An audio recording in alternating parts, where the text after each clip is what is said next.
এ বদনাথ আমরা যে মানে গ্যাস সারি পা দিয়ে আর কি এ পাদলে একটা রচনা দিকে পারিস কিনা। পাকস্থলীতে লুকিয়ে থাকা বায়ু বা বাতাস বিশেষ প্রক্রিয়ায় বায়ুপথে নির্গত হওয়াকে পাদ বলে। পাদ হচ্ছে মানব জাতির অতীব জরুরি একটা পন্থা। পৃথিবীর ইতিহাসে আজ পর্যন্ত কোনো বাপের বেটা বা বেটি নাই যে তাই পাদেনি। পাদ সবাই মারে।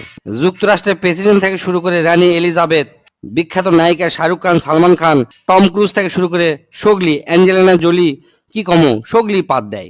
বিশেষজ্ঞদের মতে পাদ চার প্রকার। এক নম্বর হচ্ছে ঠাস পাদ, আর হচ্ছে ফুস পাদ, আর হচ্ছে কুইয়া পাদ, আর ঝোল পাদ।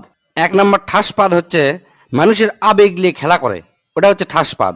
এল্লা পাদ সাধারণত হরেক রকমের মন মাতানো সুরের সাথে নিজেদের আগমন ঘটায়। শব্দ দূষণের অভিযোগ পাওয়া গেলেও এই পাদ বেশিরভাগই বিনোদন দেয়। জোরে জোরে পাদের শব্দ শুনে মানুষজন হাসাহাসি করে, ই অক দোষ দেয়, উই অক দোষ দেয়, সেজন্য চরম একটা মজা হয়। দুই নম্বর হচ্ছে ফুসপাদ। এ পাদ নিজেকে মুক্ত করার জন্য পায়ু পতত আসে আকুপাকু করে, তারপর শব্দ ছাড়া ফুস করে বের হয়, একই হচ্ছে ফুসপাদ বলে। এল্লা পাদের কোনো সাধারণত অস্তিত্ব নাই, গন্ধ সঙ্গে এল্লা হচ্ছে অস্তিত্ব খুঁজে বের করা লাগে। এল্লা পাদও পরিবেশ দূষণ করে থাকে। তিন নম্বর হচ্ছে কুইয়া পাদ। এই পাদের অপর নাম হচ্ছে সোরাপাদ। মেলাক্ষণ সময় পায়খানা আটকে থাকার পর যে পাদ বের হয় ও কি কয় হচ্ছে যে কুইয়া পাদ। হিরোশিমার থেকেও বেশি ভয়ঙ্কর এই পাদ। মানুষের ভিড়ের মধ্যে যদি এই পাদ বের হয় আর যদি বুঝবার পারে কে মারছে, তাহলে মনে করেন যে ওই লোকের সেই খবর হয়ে যাবে। আর এই পাদ যদি কড়াইত ভাজা হয় তাহলে মোটামুটি কেজি খানিক গু বাড়াবে। এক কথায় পায়খানার পরিবর্তে এই পাদ মারা হয়। মারলে মিচ্ছানা বেশিক্ষণ টিকে থাকা যায়। চার নাম্বার এবং শেষ হচ্ছে ঝোল পাদ। সাধারণত মানুষের ডায়রিয়া বা পাতলা পায়খানা হলে এই পাদ হয়। চলাফেরা করার সময় পাদ দেওয়া মিচ্ছানা ঝুঁকিপূর্ণ। মিচ্ছানা নয়, ভালোই ঝুঁকিপূর্ণ। রিক্স নিয়ে পুক করে পাদ মারবেন, মনে হবে যে পাদই মারমো, কিন্তু তা নয়। পাদের সাথে ঝোল বের হয়ে প্যান্ট ট্যান্ট সব হলুদ হয়ে যাবে।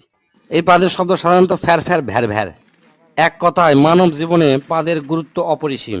পাদ যদি মানুষ না দিবার পারল নি, তাহলে মানুষের পেটের মধ্যে মিথেন গ্যাস জমা হয়ে গেল নি, এক সময় মানুষ মহাশূন্যে উড়ে চলে গেল হয়নি। এই পাদের আর একটা সমস্যা আছে, সেটা হচ্ছে কি পাদ মারলেও বোঝা যায় না যে এর সাথে ঝোল বাড়ালো কিনা। মানুষকে আবার জিজ্ঞেস করা লাগে, আচ্ছা ভাই পাদের কি ঝোল হয়? তাই যদি কয় হ ঝোল হয়, তখন তাই মনে করবি আমি মনে হয় হাগিয়ে ফেলে দিছি। আবার মনে করেন যে হাঁটতে হাঁটতে চিন্তা করছেন যে পিছন দিকে ঠান্ডা লাগিচ্ছে বা প্যান্টটা ভিজে গেছে, তখন মনে করবেন যে এই পাদের থেকে ঝোল বাড়াছে। এই চার প্রকার পাদের মধ্যে প্রথম দুটো একটু আরামদায়ক, মানে দেওয়ার পরে শান্তি পাওয়া যায়, কিন্তু পরের দুটো হচ্ছে যে খুবই সাংঘাতিক। তাই যাই যেটি থাকেন বুঝে শুনে পাতবেন। পাতলে পেট ক্লিয়ার হয়, পেটের গ্যাস বের হয়ে যায়, খুবই আরামদায়ক একটা জিনিস। আর চার নাম্বার হচ্ছে ঝোল পাত দেওয়ার আগেই ডাক্তারের সাথে যোগাযোগ করবেন যেন ঝোল পাতটা না বের হয়। স্যার কেঙ্কা হচ্ছে? তুই তো আমাকে চোদ্দ মানে ভালো